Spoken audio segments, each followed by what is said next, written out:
Hello students, welcome back to our channel. Last lecture में हमने types of chemical reactions के बहुत सारे इक्वेशंस को स्टडी किए थे। ठीक है, आज हम वही टाइप्स ऑफ केमिकल रिएक्शंस को फुल डेफिनेशंस के साथ और सारे एग्जांपल्स के साथ फिर से हम देखेंगे इसको। ठीक है, तो हम स्टार्ट करते हैं types of chemical reactions. Types of chemical reactions. Okay, तो जो हमारा फर्स्ट जो टाइप है, first one, this is combination reaction. This is combination reaction. Second one, this is decomposition.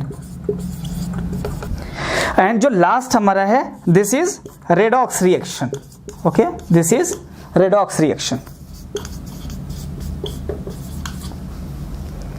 Okay students, अब देखें ये जो हमारा टाइप्स ऑफ केमिकल रिएक्शंस है, मोस्टली एनसीईआरटी का क्वेश्चंस मैं आपको बता दूं, ज्यादा जो क्वेश्चंस हैं एक्सरसाइज के क्वेश्चन जो कि पेज नंबर 14, 15 और 16 पर रखा गया है, जो हमारे पास टोटल 20 क्वेश्चंस हैं, उसके अंदर मोस्टली जो कवर्स हैं वो types of chemical reactions he cover करता है, टाइप्स को। ठीक है, तो ये जो हमारे पास जो टाइप्स हैं, याद रखें स्टूडेंट्स, यहां जो हमारा मोस्ट इंपॉर्टेंट जो सेगमेंट है वो है लाइक कॉम्बिनेशन रिएक्शंस की। अगर हम बात करें तो ये हमारा एनसीईआरटी के अंदर क्वेश्चन नंबर 11 है, ये जो कि पेज नंबर 15 पे है। एनसीईआरटी का रेफरेंस दे रहा हूं आपको, व्हाट इज कॉम्बिनेशन रिएक्शंस का। ठीक है, second one, this is decomposition reaction. तो डिकॉम्पोजिशन रिएक्शंस और ऑफ 3 टाइप्स। कितने टाइप्स के होते हैं? This is of 3 types. Like first one is thermal decomposition.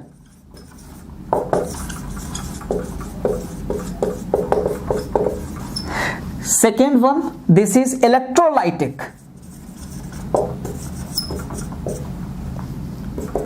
And last one is photolytic. Photolytic decomposition reaction or photolysis, or photolysis, and this is called electrolysis.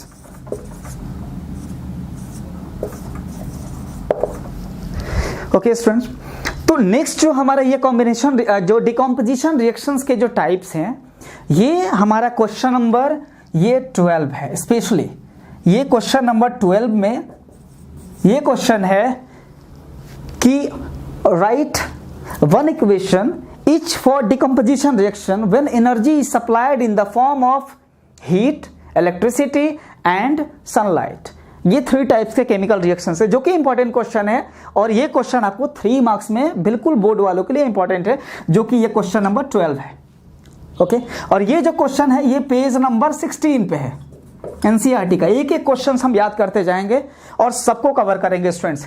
और एक question जो 11 question की हम बात किए थे, वो दोनों को डेफिनेशंस को कवर करता है, कॉम्बिनेशन एंड डिकॉम्पोजिशन को, कि why the combination reactions is opposite to the decomposition reaction. This is question number 11 and question number 12, right one equation each for decomposition reaction when energy is supplied in the form of heat, electricity and sunlight. Okay, this is the question number 12। Next segment हमारा जो question है, this is the displacement reaction and double displacement reaction. ये जो question है ये हमारा question number 13 है NCERT में।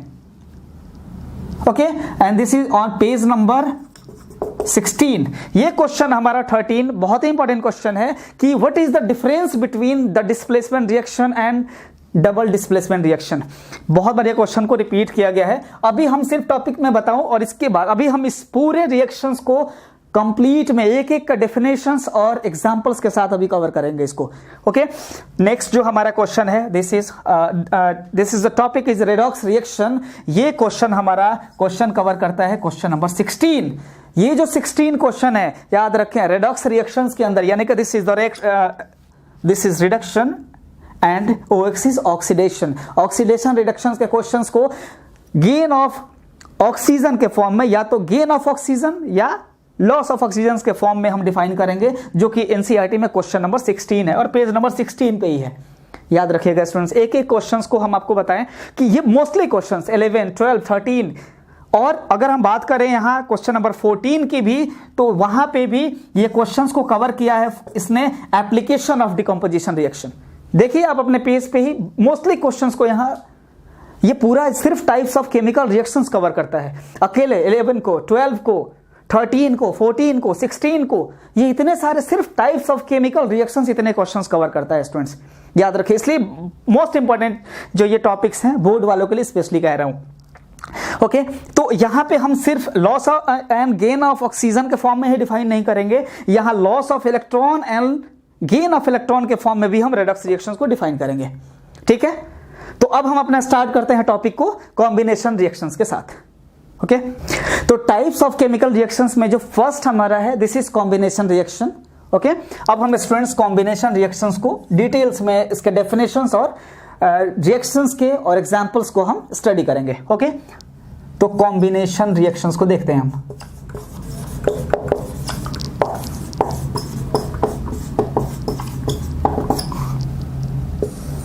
ठीक है, तो इसका अगर हम प्रोडक्ट देखें स्टूडेंट्स, अमोनिया एंड H2SO4 का। ओके, तो सल्फ्यूरिक एसिड का प्रोडक्ट अगर हम देखें तो this is ammonium sulphate, ammonium sulphate बनेगा स्टूडेंट। ठीक है, मैंने लास्ट टाइम आपको बताया था, इसके टॉपिक्स को हमने आपको बताया था कि जो पॉलीएटॉमिक आयंस हैं इसको आप देख लीजिएगा, जो कि हमने 9th का आपको रेफरेंस भी दिया था, किसका, पेज नंबर 37, 38 और 39 पे एनसीईआरटी के अंदर है। और इनसे और याद रखें एंट्रेंस वालों के लिए ये बार बार आता है, अमोनियम सल्फेट का रिएक्शंस लिखने के लिए, या which of the following is the correct chemical formula for ammonium sulphate, याद रखिएगा इसको। नेक्स्ट अगर हम बात करें तो quicklime plus carbon dioxide it forms CaCO3, okay, calcium carbonate को। ठीक है, तो अब हम देखते हैं इसमें कॉम्बिनेशन रिएक्शंस में। आपको पता है, देखिए आप डेफिनेशंस को या आप रिएक्शंस को केयरफुली देखें तो इसके अंदर क्या है कि यहां पे 2 और मोर देन 2 सब्सटेंसेस, या देखिए 2 substances to combine to form a single product. देख लीजिए यहां पे भी 2 हैं रिएक्टेंट के अंदर, देखिए, और एक सिंगल प्रोडक्ट बना है।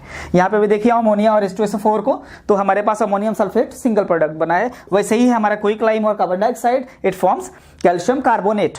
तो कॉम्बिनेशन रिएक्शंस को सबसे स्टैंडर्ड डेफिनेशंस में आपको लिखा रहा हूं, और इसको आप बीच बीच में बिल्कुल लिखते रहें, नोट्स बनाते रहें स्टूडेंट्स, और साथ साथ में सारे टाइप्स को देखते रहें।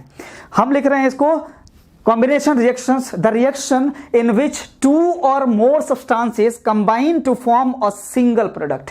Okay, this is the single substance, this is the most important term, this is single substance and this is called combination reaction। और अगेन आप यहां से रिएक्शंस को देख सकते हैं स्टूडेंट्स।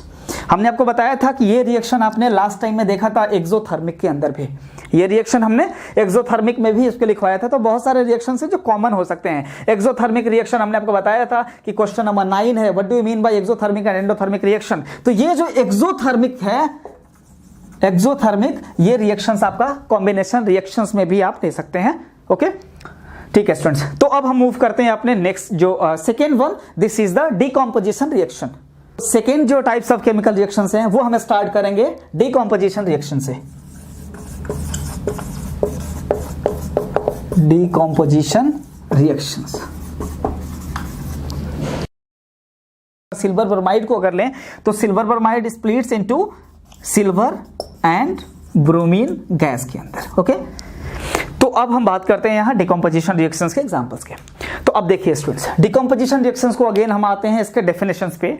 अभी कॉम्बिनेशन में आपने देखा था कि इसमें 2 और more than 2 simple substances combine to form a single product. Decomposition reactions के अंदर आप देखें यहां पे एक सिंगल रिएक्टेंट या single substance splits up into 2 और मोर देन 2 एलिमेंट्स और कंपाउंड्स। क्लियर है? देखिए यहां पे एक एग्जांपल्स के साथ हम स्प्लिट्स होगा, लेकिन इसमें स्प्लिट्स के अंदर क्या होगा, इसमें 3 टाइप्स के डिकम्पोजिशन रिएक्शंस होंगे।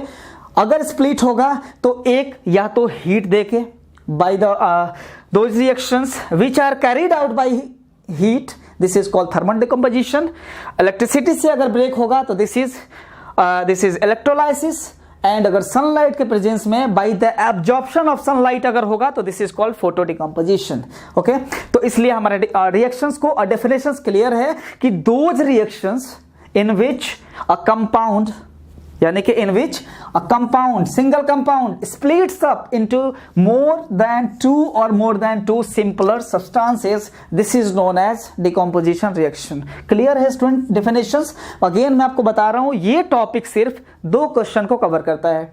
एक एक तो क्वेश्चन नंबर 11 कि why the combination reaction is opposite to the decomposition reaction, जो कि पेज नंबर 15 पे है। तो हम डेफिनेशंस डिकम्पोजिशन का भी देंगे क्लियरली और कॉम्बिनेशन का भी लिखेंगे। अगेन जो टाइप्स ऑफ डिकम्पोजिशन रिएक्शन है, this one is question number 12 जो कि पेज नंबर 16 पे है कि right one equation, only one equation each for decomposition reaction when energy is supplied in the form of heat, electricity and sunlight. तो यहां पे हमने डेफिनेशंस क्लियर हैं। अगर हम अब यहां टाइप्स ऑफ डिकम्पोजिशन रिएक्शंस में क्लियर देखिए स्टूडेंट्स, यहां देखिए अब लेड नाइट्रेट का हमने आपको एग्जांपल्स लिखा था। जो लेड नाइट्रेट है it splits by it carried out by the heat. अगर हम हीट करें इसको तो आप देखिए यहां lead oxide, nitrogen dioxide and oxygen के अंदर ये क्या होगा, 2 और मोर देन 2 सिंपल सब्सटेंसेस के अंदर स्प्लिट हो जाएगा in the presence of heat. हमने 2 एग्जांपल्स लिखे हैं, आपके एनसीईआरटी ने एक ही एग्जांपल क्वेश्चन नंबर 12 के अंदर रखा है। बोर्ड वाले स्पेशली इसको ध्यान देंगे, 3 मार्क्स का इंपॉर्टेंट क्वेश्चन है। ठीक है स्टूडेंट्स, अब देखिए हमारा यहां से अगर हम बात करें अपने पोटेशियम क्लोरेट को, तो यहां पे जो पोटेशियम क्लोरेट है वो हमारा स्प्लिट होगा पोटेशियम क्लोराइड में और ऑक्सीजन गैस के अंदर। वैसे ही हमारा फोटोलाइटिक, हम नेक्स्ट अगर हम मूव करें इलेक्ट्रिसिटी का, those reactions which is carried out या by applying electricity and this decomposition reaction is called electrolysis या इलेक्ट्रोलाइटिक डिकम्पोजिशन रिएक्शन। यहां हम NaCl का एग्जांपल ले सकते हैं। यहां हमारे पास एक एग्जांपल अच्छा हो सकता है H2O का, हम बार बार देखते हैं ऑक्सीजन को भी हम अगर इलेक्ट्रिसिटी अगर जनरेट करते हैं तो यहां पे कुछ H2 और O2 में टूट जाता है। ठीक है, अगर हम वैसे ही अगर हम बात करें H2O2 का, दिस इज हाइड्रोजन परऑक्साइड, इसको भी अगर हम इलेक्ट्रिसिटी अगर दें तो यहां पे भी हमारा ये 2 में रिएक्शन टूट जाएगा, कहां पे, वाटर में और ऑक्सीजन के अंदर। वैसे ही हम बात करें यहां फोटो डिकम्पोजिशन, नेक्स्ट जो है हमारा वो है फोटो डिकम्पोजिशन और photolysis, those decomposition reactions which are carried out by the absorption of sunlight. याद रखिएगा, by the absorption of sunlight this is called photolysis. Examples हम ले सकते हैं यहाँ पे सिल्वर क्लोराइड का, बहुत ही कॉमन एग्जांपल है। अगर हम सनलाइट के प्रेजेंस में अगर करें तो ये 2 में स्प्लिट हो जाएगा सिंपलर में, यानी कि this is Ag silver and this is chlorine gas. और अगेन हम सिल्वर ब्रोमाइड की अगर बात करें तो सिल्वर ब्रोमाइड भी हमारा सनलाइट के प्रेजेंस में Ag और Br2 में टूट जाएगा। ठीक है, तो यहां से हमारा ये टॉपिक कंप्लीट होता है डिकम्पोजिशन रिएक्शंस का, जिसमें आपको बता दिया 2 क्वेश्चन को ये कवर करता है। याद रखिएगा स्टूडेंट्स, ये इतना इंपॉर्टेंट है, इसलिए कहता हूं कि जो जितने टॉपिक्स हैं, टॉपिक आपको याद होते हुए समझ लीजिए कि ये एनसीईआरटी के अंदर किस पेज पे रखा गया है और कौन से क्वेश्चन को टॉपिक ये कवर करता है। याद रखिए स्टूडेंट्स, इसलिए आपका ये डेफिनेशंस और ये हमारा टॉपिक ऐसे ही आपको इंटरेस्ट बना रहेगा कि किस पेज पे है, और ये एक क्वेश्चन भी है एनसीईआरटी का। बार बार बोलते हैं स्टूडेंट्स, हमारा टॉपिक कंप्लीट होगा, एनसीईआरटी के एक क्वेश्चन कंप्लीट होंगे यहाँ। ठीक है, चलिए नेक्स्ट मूव करते हैं हम। नेक्स्ट जो है हमारा डिस्प्लेसमेंट रिएक्शंस के ऊपर। ठीक है स्टूडेंट्स, चलिए डिस्प्लेसमेंट रिएक्शन देखिए। तो जो नेक्स्ट हमारा टाइप्स ऑफ केमिकल रिएक्शंस हैं उस पे हम बात करेंगे डिस्प्लेसमेंट रिएक्शन को। ओके स्टूडेंट्स, तो this is displacement reaction. Displacement reaction MgSO4 बना लेगा, ठीक है, और कॉपर को डिस्प्लेस कर देगा स्टूडेंट्स। ठीक है, तो अब कुछ देखें यहां पे क्या है कि जो डिस्प्लेसमेंट रिएक्शन है वो क्या है कि जिसमें मोर रिएक्टिव जो मेटल्स हैं वो displaces less reactive metal from there compounds. ठीक है, तो चूंकि ये डिस्प्लेस कर कैसे रहा है, डिस्प्लेसमेंट रिएक्शंस को समझने के लिए जो सबसे इंपॉर्टेंट चीज है वो है हमारा रिएक्टिविटी सीरीज को देखना, है ना स्टूडेंट्स। सबसे जो इंपॉर्टेंट है वो क्या है, रिएक्टिविटी सीरीज, या हम एक्टिविटी सीरीज भी इसको बोल सकते हैं। ठीक है, तो ये आपने ऑलरेडी क्लास 8th के अंदर भी मेटल्स और नॉन मेटल्स के अंदर ये टॉपिक था रिएक्टिविटी सीरीज का, एक बार आप लोग पढ़ चुके हैं ऑलरेडी। और इस चैप्टर्स का फिर से यूज है metals and non metals chapter number 3 के अंदर भी। तो एक बार हम फिर डिस्प्लेसमेंट रिएक्शन को समझने के लिए रिएक्टिविटी सीरीज की बात करते हैं। तो ये कुछ देख लीजिए एलिमेंट्स को याद रखिएगा आप, इसको बोलते हैं ऐसे शॉर्ट में याद रखने के लिए कि के इज फॉर केदार, नाथ, का, माली, आलू जरा फीके, अगर ऐसे हम बात करें, ओके, पकाता है। कुछ इस तरह का हमारा सीक्वेंस बनेगा ऐसे, अगर आप देखते जाइए तो क्या है ये, अगर हम ये potassium, this is sodium, calcium, magnesium, aluminium, zinc, iron, lead and hydrogen, यहां तक है, ठीक है। और हाइड्रोजन से बिलो की अगर हम बात करें तो like copper, silver, gold and platinum, ठीक है। ये हमारा, इसको आप मॉडरेट पर रखें तो आपको पता चलेगा कि ये रिएक्टिविटी सीरीज है, this is the most reactive metal, this is most reactive and this is least reactive. तो देखिए ये रिएक्टिविटी सीरीज याद रखना आसान है, एक सिंपल सा आप याद कर सकते हैं कि दिस इज केदारनाथ का माली आलू जरा फीके पकाता है। तो this is potassium, sodium, calcium, magnesium, aluminium, zinc, iron, lead and hydrogen. और बिलो हाइड्रोजन की बात करें तो this is the copper, silver, gold and platinum. तो ये रिएक्टिविटी सीरीज याद रखें आप। अब तो इसमें क्या है कि ये डेफिनेशन ही कहता है कि डिस्प्लेसमेंट रिएक्शन मींस कि the more reactive metal displaces less reactive metal from there compounds. अगर आप देखें यहाँ रिएक्टिविटी सीरीज के अंदर यहाँ आयरन है, ये पहले से कॉपर सल्फेट ऑलरेडी सॉल्यूशन बना रखा है, एक कंपाउंड बनाया हुआ है। अगर यहाँ हम लेड को अगर इसके अंदर अगर पुट करें तो होगा क्या, देखिए आप लेड, यहाँ पे आयरन है जो कि रिएक्टिविटी सीरीज में यहाँ पे है, और कॉपर देखिए कितना नीचे, हाइड्रोजन से नीचे है। तो इसका मतलब है कि यहाँ जो आयरन है this is more reactive than copper. तो ये क्या करेगा, इसने खुद डिस्प्लेस करके और आयरन सल्फेट बना देगा और कॉपर को डिस्प्लेस कर देगा। वैसे ही यहाँ कुछ देखिए आप, यहाँ सिल्वर ने ऑलरेडी सिल्वर नाइट्रेट बना रखा है, कॉपर इससे लेस रिएक्टिव है। तो किया क्या है इसने, ये इससे जो है copper is more reactive then silver. देखिए इन दोनों का लिस्ट में देखिए, ये ज्यादा रिएक्टिव है, ये कम है। तो ये क्या करेगा, कॉपर खुद से इसके साथ जो है कॉपर और नाइट्रेट बनाएगा और सिल्वर को डिस्प्लेस कर देगा। वैसे ही स्टूडेंट्स यहाँ देखिए जिंक और H2SO4 के साथ, तो हाइड्रोजन देखिए ये जिंक मोर रिएक्टिव है हाइड्रोजन से, तो ये क्या करेगा, Zn खुद SO4 के साथ रिएक्टिव करके ZnSO4 यानी कि जिंक सल्फेट का फॉर्मेशन करेगा और हाइड्रोजन को डिस्प्लेस कर देगा। सेम एग्जांपल की बात करें, यहाँ Pb देखिए लेड है,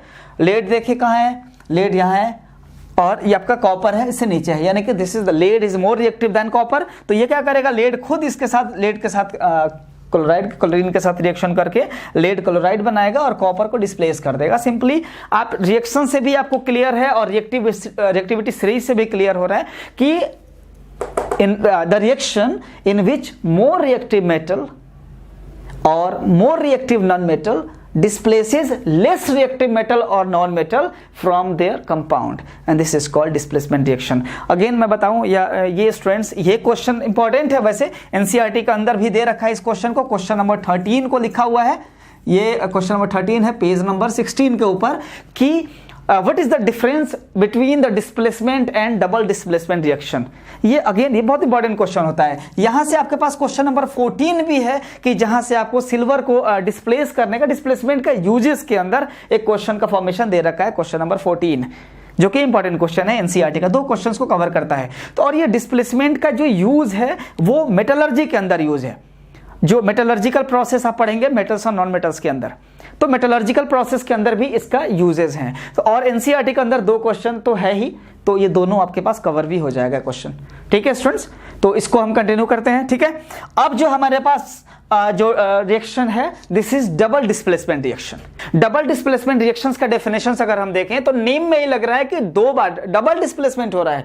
आपने अभी लास्ट सिंगल डिस्प्लेसमेंट रिएक्शन देखा था, और अब ये क्या है, डबल डिस्प्लेसमेंट है। डबल डिस्प्लेसमेंट का अंदर बेसिक होगा ये कि इसमें आयन का एक्सचेंज होता है, याद रखिएगा, डेफिनेशंस में भी हेल्प करेगा आपको। आयन का एक्सचेंज का मतलब ये, this is plus, this is negative, this is positive, this is negative, again plus यानी इवन 2 प्लस, और negative, this is plus, this is negative. तो ये प्लस वाला क्या करेगा, सीधे इसके साथ रिएक्शन कर लेगा और ये वाला इसके साथ, मतलब प्लस जो देखिए यहाँ आयन का एक्सचेंज हो रहा है, ये लेड और आयोडीन ये दोनों मिलकर क्या बना देगा, लीड आयोडाइड बनाएगा, this is precipitate, this is precipitate, जिसको हम कुछ ऐसा साइन लिखते हैं। अब देखिए डेफिनेशंस की अगर बात करें तो अभी आपको बोला था कि those reactions in which the two compounds react by an exchange of ions to form 2 new compounds.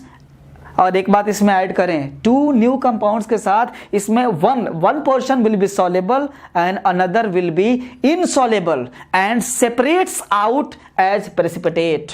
यानी कि अगर हम बात करें तो एक पोर्शन इसमें क्या रह जाएगा, एक प्रेसिपिटेट का फॉर्मेशन करेगा। ओके स्टूडेंट्स, तो this is the double displacement reaction, याद रखिएगा। यहां अगेन कह रहा हूं कि जो रिएक्शंस होंगे इसमें आयन के एक्सचेंज होंगे और इसके अंदर 2 न्यू कंपाउंड्स क्या करेंगे, यहां पे 2 न्यू प्रोडक्ट्स का फॉर्मेशन करेंगे, one will be soluble and another will be insoluble and separates out as precipitate. Okay, तो अब देखिए यहाँ पे हमारे एग्जांपल्स है लेड नाइट्रेट का और पोटेशियम आयोडाइड का। तो स्टूडेंट्स अभी बताया था आपको, लेड और आयोडीन एक साथ रिएक्शन करके क्या बना देगा, लेड आयोडाइड, जो कि हमारा पीपीटी होगा। ओके, इसको ऐसे कुछ हम साइन दिखाएंगे और ये हमारा येलो पीपीटी बनेगा। कैसा बनेगा, ये येलो कलर का हमारा प्रेसिपिटेट बनेगा। Okay, and this is the potassium nitrate. Again next में देखिए आप, यहां पे हमारा कोई सिल्वर नाइट्रेट का रिएक्शन संग लेंगे तो देखिए यहां सिल्वर क्या करेगा, क्लोरीन के साथ रिएक्शन करके AgCl सिल्वर क्लोराइड बनाएगा और सोडियम और फॉर्मेशन करके ये बनाएगा सोडियम नाइट्रेट। और ये जो हमारा ये प्रेसिपिटेट है, this is AgCl will be precipitate and this is white PPT. कैसा बनाएगा, ये व्हाइट पीपीटी का फॉर्मेशन करेगा। ठीक है स्टूडेंट्स, तो अब आपको समझ में आ गया होगा कि यहाँ पे कुछ प्रेसिपिटेट का फॉर्मेशन हो रहा है। अगर हम बात करें यहाँ डबल डिस्प्लेसमेंट रिएक्शन का, तो डबल डिस्प्लेसमेंट टू टाइप्स के होते हैं। There are two types of double displacement reaction. First one is precipitation reaction, first one is precipitation and second is neutralisation reaction. आपको ये वर्ड पहले भी मैंने बताया था, कैरेक्टरिस्टिक्स ऑफ केमिकल जो रिएक्शंस हैं उसके अंदर एक टॉपिक था फॉर्मेशन ऑफ प्रेसिपिटेट, जो कि इंपॉर्टेंट क्वेश्चन है। एनसीईआरटी का ये क्वेश्चन नंबर 15 भी है कि what do you mean by precipitation reaction and give 2 examples for precipitation reactions. तो ये हमारा क्वेश्चन ये पेज नंबर 16 के ऊपर है स्टूडेंट्स, याद रखिएगा। जो हमारा क्वेश्चन नंबर 15 है, इंपॉर्टेंट क्वेश्चन है। और अगर हम बात करें डबल डिस्प्लेसमेंट का रिएक्शन की, तो ये क्वेश्चन 13 है। मैं बताया था कि 13 क्वेश्चन कहता है कि what is the difference between the displacement and the double displacement reaction. तो ये क्वेश्चन वहां पे भी काम आ जाएगा। अगर इसके टाइप्स की बात करें प्रेसिपिटेशन रिएक्शन, तो वो आपको क्वेश्चन नंबर 15 है, खुद कवर करता है इस क्वेश्चन को। तो ये बात याद रखें स्टूडेंट्स यहां से, ठीक है। तो यहां पे अगर यहाँ रिएक्शंस जो है आपको इंपॉर्टेंट है, प्रेसिपिटेशन रिएक्शंस के एग्जांपल में भी लिख सकते हैं, ठीक है। बात करें न्यूट्रलाइजेशन रिएक्शन की, तो न्यूट्रलाइजेशन से अंदर सिंपली होता क्या है कि जैसे इसके अंदर अगर हम बात करें एसिड अगर बेस के साथ रिएक्शन करेगा तो ये क्या करता है, ये फॉर्मेशन करता है सॉल्ट एंड वाटर का, हर बार ये रिएक्शन करेगा। और आपको मैं बताऊं chapter number 2 acid base salts के अंदर अगेन इस रिएक्शंस को हम पढ़ेंगे, न्यूट्रलाइजेशन को। तो वहां पे क्या है, जब हम एसिड को बेस के साथ, कोई सा भी आप एसिड ले लें, लाइक HCl ले लें, ओके, और कोई भी बेस लें, जैसे NaOH ले लें आप, सोडियम हाइड्रोक्साइड यानी कॉस्टिक सोडा, तो ये क्या करेगा, देखिए ये प्लस है, ये minus, this is plus, this is minus, तो ये क्या करेगा, हमारा NaCl का फॉर्मेशन करेगा, NaCl और H2O। देख लीजिए स्टूडेंट्स, तो this is the salt, this is the formula of common salt. तो क्लियर है, यानी कि इसको हम न्यूट्रलाइजेशन रिएक्शन कहते हैं। ये बार बार बनेगा, कोई सा भी अगर हम ले लें, जैसे अगर हम ले लें यहाँ H2SO4 ले लें, कोई अगर एसिड, और आप क्या करें, इसको पोटेशियम हाइड्रोक्साइड के साथ आप रिएक्शन कर दें, तो ये क्या करेगा, अगेन देखिए आप, ये क्या बना देगा, K2SO4, पोटेशियम सल्फेट का फॉर्मेशन करेगा और H2O का फॉर्मेशन करेगा, अगेन दिस इज सॉल्ट। तो ये हम डिफरेंट टाइप्स के सॉल्ट्स बनते हैं। तो न्यूट्रलाइजेशन रिएक्शंस के अंदर हम बात करें तो this is the acid reacts with base, it forms salt and water, इसलिए न्यूट्रलाइजेशन हम कहते हैं, है ना, क्योंकि ये लिटमस पेपर पे क्या करते हैं, ये न्यूट्रल रहता है। ओके, तो यहां से हम बात करें, कुछ एग्जांपल्स को याद रखिएगा आप। ये सारे डबल डिस्प्लेसमेंट के भी एग्जांपल्स हो गए, प्रेसिपिटेशंस के अंदर भी आपके साथ ये क्लियर रिएक्शन लिख दिया गया है, ठीक है स्टूडेंट्स। तो यहां से आप बहुत सारे नोट्स भी कर सकते हैं और ये इंपॉर्टेंट टॉपिक है। डबल डिस्प्लेसमेंट क्वेश्चंस आ सकता है एंट्रेंस वालों के लिए भी, और एनसीईआरटी के लिए मैंने रेफरेंस दे दिया है, 2 क्वेश्चन को कवर करता है, ये दोनों इंपॉर्टेंट क्वेश्चंस हैं, ठीक है। अब जो हमारा नेक्स्ट जो सेगमेंट है, याद रखिएगा, नेक्स्ट जो है रेडॉक्स रिएक्शन, बहुत ही इंपॉर्टेंट। ये टॉपिक इसलिए इंपॉर्टेंट है क्योंकि उससे रिलेटेड उसके जो इफेक्ट्स हैं, effects of oxidation reduction in our daily life, जो कि बहुत ही इंपॉर्टेंट है हमारे एनसीईआरटी के लिए भी, और बोर्ड और एंट्रेंस सबके लिए क्वेश्चंस इंपॉर्टेंट है वो, ठीक है स्टूडेंट्स। अब हम रिडक्स रिएक्शंस को डिटेल्स में समझें कि देखिए यहां पे 2 नेम आ रहे हैं स्टूडेंट्स रिडक्स में, RED and OX। This is reduction and this is OX is oxidation. इसको डिफाइन करते हैं कि those reaction in which oxidation reduction both takes place simultaneously. इसमें क्या होता है स्टूडेंट्स कि दोनों एक साथ, एक रिएक्शंस के अंदर, जैसे ये डिफरेंट टाइप्स के हम केमिकल रिएक्शन यहां रिएक्शंस लिखे हैं, तो इसके अंदर ऑक्सीडेशन भी होगा तो साइमल्टेनियसली रिडक्शन भी होगा। ओके, डेफिनेशंस आपको क्लियर है। यहां पे हम बात करें रिडक्शन और ऑक्सीडेशन की, तो थोड़ा सेपरेट में हम समझें तो ऑक्सीडेशन में कुछ ऑक्सीजन का टर्म आ रहा है, आपको कुछ साउंड आ रहा है ऑक्सीजन का, तो हम यहीं से हम इसको स्टार्ट करेंगे। हम पहला भी लिख सकते थे लेकिन हम कुछ यहां से स्टार्ट करते हैं, आपको क्लियर समझ में आ जाएगा। Oxidation means adding of oxygen, क्या कहते हैं हम इसको, एडिंग ऑफ अगर हमारा रिएक्शंस के अंदर, ये रिएक्शंस में देखेंगे कि फाइनली प्रोडक्ट के अंदर अगर हमारा ऑक्सीजन ऐड हो रहा है या removal of hydrogen, removal of, दो चीजें हो सकती हैं, या तो ऑक्सीजन ऐड होगा या हाइड्रोजन रिमूव होगा।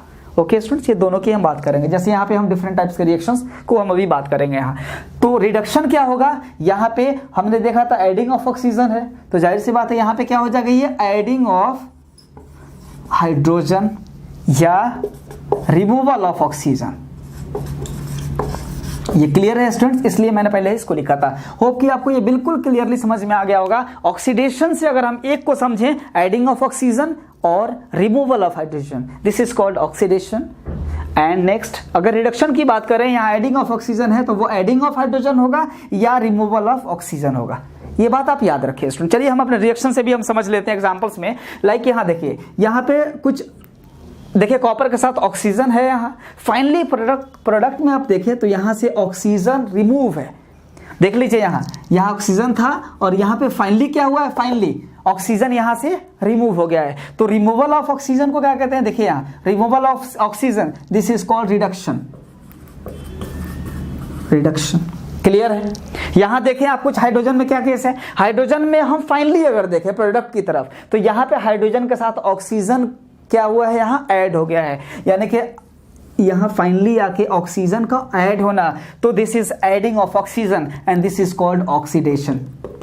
होप कि ये क्लियर होगा स्टूडेंट्स आप लोगों को। देखिए तो इस रिएक्शंस के अंदर ऑक्सीडेशन भी हो रहा है और रिडक्शन भी हो रहा है। That's why this is called redox reaction because oxidation and reduction both takes place simultaneously. Next हम देखें अपने नेक्स्ट एग्जांपल्स के अंदर। यहाँ पे देखिए स्टूडेंट्स, यहाँ फाइनली हाइड्रोजन और सल्फाइड यानी कि हाइड्रोजन सल्फाइड बना रखा है। प्रोडक्ट के अंदर देखिए यहाँ से हाइड्रोजन रिमूव हो गया है। क्या हुआ है स्टूडेंट्स, यहाँ से हाइड्रोजन रिमूव हुआ है। तो हाइड्रोजन रिमूव होने को क्या कहते हैं, ऑक्सीडेशन। This is oxidation. यहाँ देखिए क्लोरीन के साथ, यहाँ क्लोरीन में क्या हुआ है, फाइनली यहाँ अगर HCl में देखा तो यहाँ पे हाइड्रोजन आके ऐड हो गया है। तो adding of hydrogen means this is reduction. This is reduction. तो आपको समझ में आया, ये दोनों केस में एक एडिंग ऑफ ऑक्सीजन के भी फॉर्म में हमने रिएक्शन ले लिया और रिमूवल ऑफ ऑक्सीजन या रिमूवल ऑफ हाइड्रोजन के फॉर्म में भी हमने रिएक्शन ले लिया है। बहुत इंपॉर्टेंट रिएक्शन है, याद रखिएगा। और ये जो हमारे क्वेश्चन है एनसीईआरटी के अंदर मैं पहले भी डिस्कस कर चुका हूं, ये क्वेश्चन आपका एनसीईआरटी खुद कवर करता है ये रिडक्स रिएक्शंस को। ये क्वेश्चन है हमारा क्वेश्चन नंबर 16 है, जो कि पेज नंबर 16 पे ही रखा गया है स्टूडेंट्स। मैं पहले भी इसको बता चुका हूं ऑलरेडी, एनसीईआरटी का बड़ी इंपॉर्टेंट क्वेश्चन है ये। इसमें क्या है कि यहाँ आपको लॉस और गेन ऑफ ऑक्सीजन के फॉर्म में डिफाइन करना है रिडक्शन और ऑक्सीडेशन को, और आपको ये देखिए दो डिफरेंशिएशंस को भी और एग्जांपल्स को भी लिखना है। तो अब हम बात करेंगे यहाँ loss of electron and gain of electron से रिलेटेड भी। यहाँ पे ये एनसीईआरटी के अंदर सिर्फ इतना था, एडिंग ऑफ ऑक्सीजन के फॉर्म में या रिमूवल ऑफ हाइड्रोजन के फॉर्म में या रिमूवल ऑफ ऑक्सीजन के फॉर्म में। अब हम कुछ बात करते हैं इसमें लॉस ऑफ इलेक्ट्रॉन के केस में। तो loss of electron this is called oxidation.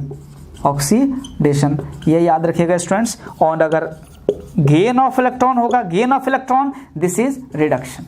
ये भी एक साथ मैं यहां लिख दे रहा हूं और हम रिएक्शन से क्लियर समझेंगे स्टूडेंट्स, ठीक है। ये भी पॉइंट्स को याद रखिएगा, एंट्रेंस वालों के लिए इंपॉर्टेंट है।